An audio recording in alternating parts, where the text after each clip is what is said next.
Myanmar menetapkan masa berkabung nasional selama 7 hari pasca musibah gempa bumi yang dahsyat. Penetapan itu merupakan bentuk kesedihan mendalam yang dialami oleh masyarakat Myanmar akibat bencana tersebut. Dikutip dari tribunnews.com, pengumuman ini disampaikan Senin, 31 Maret 2025. Melalui keterangan resmi media pemerintah Myanmar, MRTV, dijelaskan dengan mengibarkan bendera nasional setengah tiang selama masa berkabung.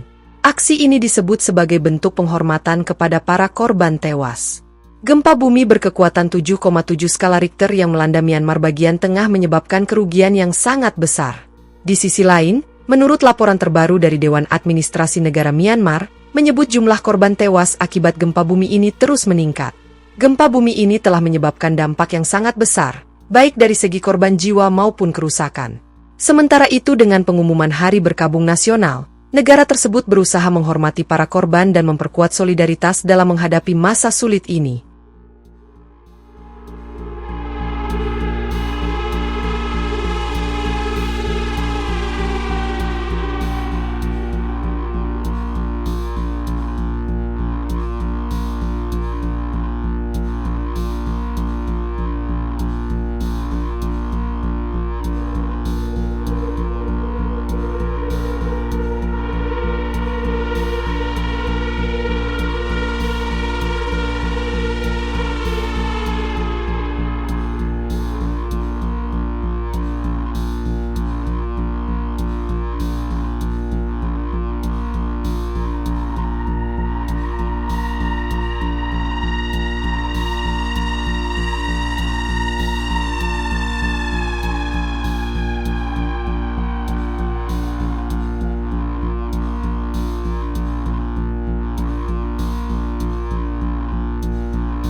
Download Tribun X sekarang, menghadirkan lokal menjadi Indonesia.